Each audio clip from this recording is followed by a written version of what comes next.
بسم الله الرحمن الرحيم. الرحمن علم القرآن، خلق الإنسان، علمه البيان.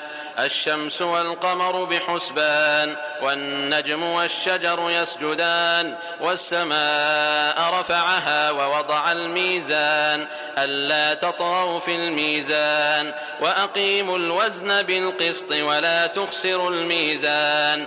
والأرض وضعها للأنام، فيها فاكهة والنخل ذات الأكمام، والحب ذو العصف والريحان. فبأي آلاء ربكما تكذبان؟ خلق الإنسان من صلصال كالفخار، وخلق الجان من مارج من نار. فبأي آلاء ربكما تكذبان؟ رب المشرقين ورب المغربين. فبأي آلاء ربكما تكذبان؟ مرج البحرين يلتقيان، بينهما برزخ لا يبغيان. فبأي آلاء ربكما تكذبان؟ يخرج منهما اللؤلؤ والمرجان. فبأي آلاء ربكما تكذبان؟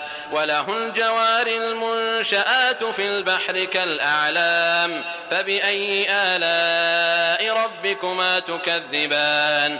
كل من عليها فان، ويبقى وجه ربك ذو الجلال والإكرام. فبأي آلاء ربكما تكذبان؟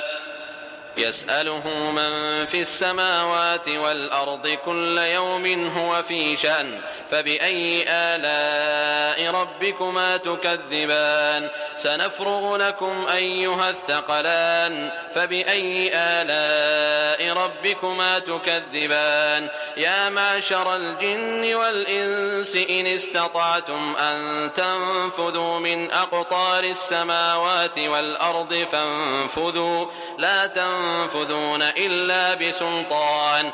فبأي آلاء ربكما تكذبان؟ يرسل عليكما شواظ من نار ونحاس فلا تنتصران. فبأي آلاء ربكما تكذبان؟ فإذا انشقت السماء فكانت وردة كالدهان. فبأي آلاء ربكما تكذبان؟ فيومئذ لا يسأل عن ذنبه إنس ولا جان. فبأي آلاء ربكما تكذبان؟ يعرف المجرمون بسيماهم فيؤخذ بالنواصي والأقدام. فبأي آلاء ربكما تكذبان؟ هذه جهنم التي يكذب بها المجرمون، يطوفون بينها وبين حميم آن. فبأي آلاء ربكما تكذبان؟ ولمن خاف مقام ربه جنتان. فبأي آلاء ربكما تكذبان؟ ذواتا أفنان. فبأي آلاء ربكما تكذبان؟ فيهما عينان تجريان. فبأي آلاء ربكما تكذبان؟ فيهما من كل فاكهة زوجان. فبأي آلاء ربكما تكذبان؟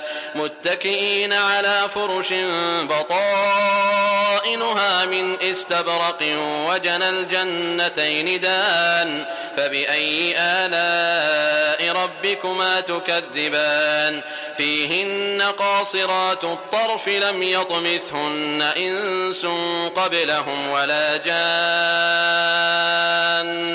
فبأي آلاء ربكما تكذبان؟ كأنهن الياقوت والمرجان. فبأي آلاء ربكما تكذبان؟ هل جزاء الإحسان إلا الإحسان؟ فبأي آلاء ربكما تكذبان؟ ومن دونهما جنتان فبأي آلاء ربكما تكذبان مدهامتان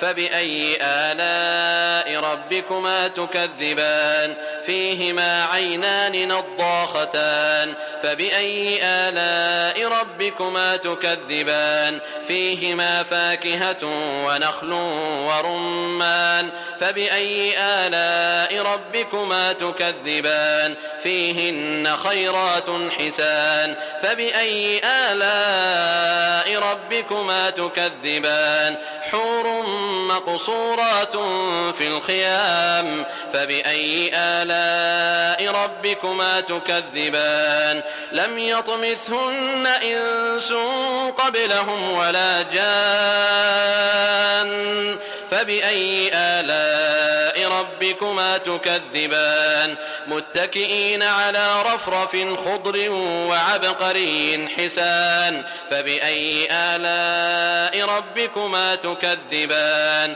تبارك اسم ربك ذي الجلال والإكرام